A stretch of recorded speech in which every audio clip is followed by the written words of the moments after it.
So Indiana football started yesterday. What's going on there? Yeah, guess what? Shocker. Quarterback battle. Yeah, why not? Why not? It's been like that every year. This actually is a true quarterback battle, though. I was talking earlier that I believe all the other years, I did not believe that it was a quarterback battle. I said so and so was going to start, and so started every year. It was, it was pretty. It's not like because I was a genius. It was well, we knew who was and who wasn't. Well, this time that's not the case. I don't know for sure. I don't know at all, as a matter of fact. I've got a 50-50. I think it's a 50-50 proposition, but I think it's going to end up being Brendan Sorsby.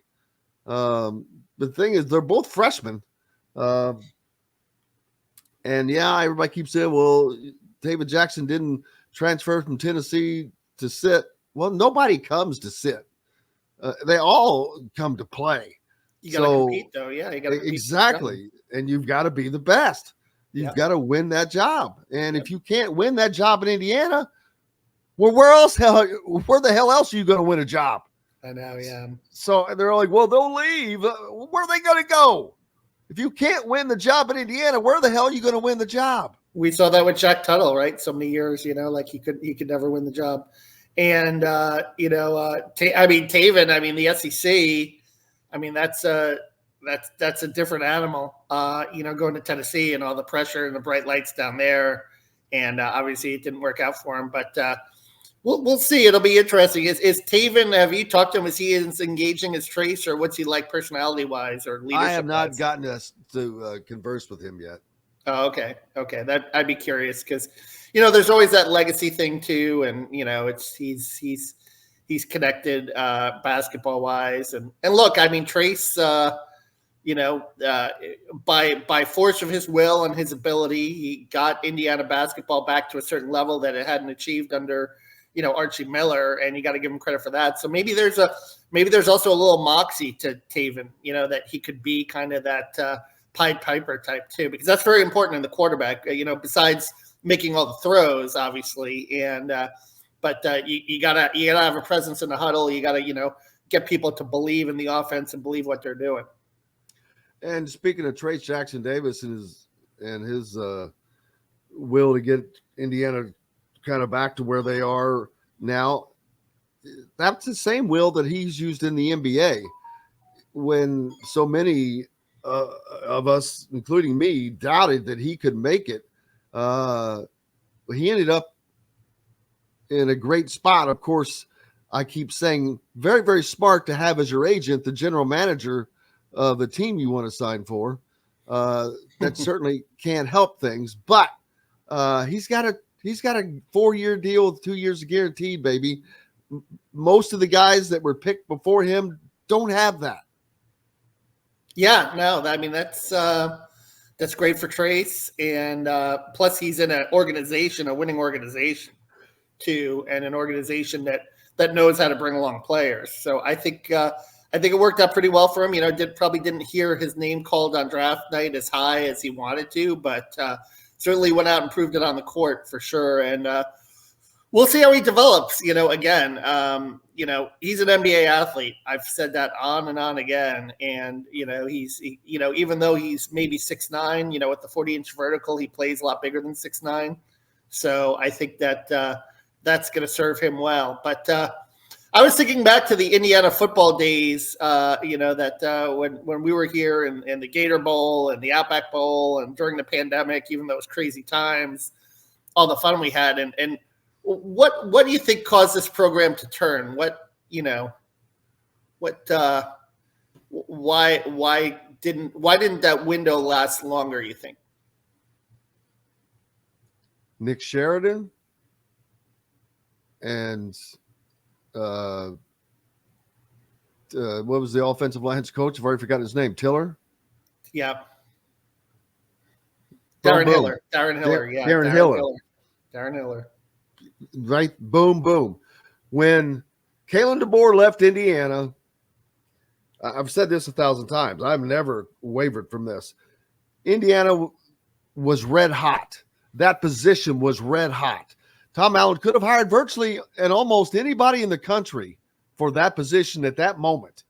Indiana was looking good, had all the talent, and not only did he not, it was not even close. It's not like he had the second best choice or even the third best choice. It was not, I don't even know where it would have fell in line. And I remember the day that was announced, I remember saying on this show that was an absolute horrible, horrible hire for Indiana. And it was, because you just went from almost an offensive savant to a not.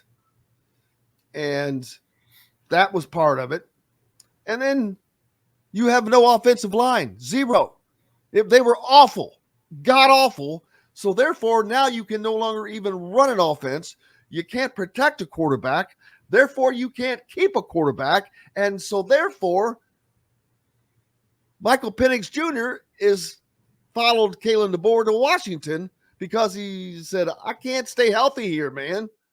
And Jack Tuttle is in Michigan because he can't stay healthy here. Yeah. So you've had quarterbacks that were elite talent, but you can't use them. You said Jack Tuttle went to Michigan? Yes. Yeah. Jack Tuttle was not an elite talent, though. Well, I don't know we ever got to see it. He was, he was not. He was he made it that top 11 of quarterbacks. I know he was a high school. Yeah. He was not a running quarterback. The thing is, Michael Penix was special, but if you put Jack Tuttle on a team that could protect him, hey, look, he showed he could play. He's got some. He won one Big Ten game against Wisconsin, which he beat Graham Mertz, who's going to be the quarterback here in Florida, which is interesting. I keep bringing that up to people here that Graham Mertz actually lost to Indiana. And Billy Napier is very high on him down here, and Graham Mertz obviously had an up and down career at Wisconsin, and we'll see what he could do. And Indiana also beat Joe Milton that year. I think it's your point on Sheridan. Sheridan did have that good first year in 2020, but COVID year. The COVID year, obviously, there were a lot of factors. Let's not forget too. You talk about coordinators. Look at what Caden Womack's doing in South Alabama. I think he was 9-4 last year. I mean, that was another huge loss when they lost him in 2020, and that defense in 2020 was really clicking. And they didn't really get anyone that to replace him. They brought in that guy Charlton Warren, and that didn't work out. And then Tom called the defense right, and now they have someone back there too. So I think your point is well taken, and I think really both coordinators, they really had two special coordinators in DeBoer and Womack, and they let Penix walk out the door. Now he might have been frustrated with the offensive line, like you said. Could they have convinced him? Could they have sold him? Could they have gotten a new dynamic offensive coordinator to keep him? Could they have given him more NIL money? I mean, I just think he was a special talent, and he was a Pied Piper type. People followed him, and now he's a Heisman Trophy candidate. I was going to say, I think all those things factored into it. Yeah, for sure. Earlier, Taterology said Indiana's biggest issue in football under Tom Allen is that they have no offensive identity, and thus they don't recruit to any specific identity. And that's about as true of a statement as it can be made. There is zero offensive identity. What kind of offensive team are they? Are they a running team? Are they a passing team? Are they an option team? Are they a West Coast team? Can't say it. I don't know. I have no idea what kind of offense that Indiana truly is, other than no huddle. But that's not. What's the difference between no huddle, because they stand out there for 45 seconds the whole time, changing the call. I think they've been a team that's traditionally thrown the football, but point is well taken. But that's what happens when you have a revolving door of coordinators. Now, I guess Walt Bell is back for his second season, so we'll see if there's a little more continuity there. But I think it's, listen, hey, it's interesting. I mean, one thing I will say is that as far as like coaches that I've dealt with over the years, Tom Allen is one of the best guys. Like, I want to see him succeed. Absolutely. He's just a good human being, and he's had some success. Obviously he had a little bit of success, and you'd like to see him get back on track because there's not. And his players sincerely love his players sincerely love playing for him. Yeah. And you take a look at some of the issues in Big Ten, most recently Pat Fitzgerald. I mean, that's important to treat your players with dignity and respect, and to, foster a team atmosphere. I just actually did a story about Billy Napier, where he has this kind of know your teammates quiz at Florida and stuff. And that's really important, is, the little things. And you hope that carries you a certain way, but you need the talent too. I mean, that's been an issue at Indiana for as long as you can remember. And they did have that window of special players that they developed with McFadden and Tywan Mullen and Michael Penix and Freifogel. It just didn't last as long as I think Indiana fans wanted to. And now you have to have a next wave of talent too, where, you can kind of build around some special players.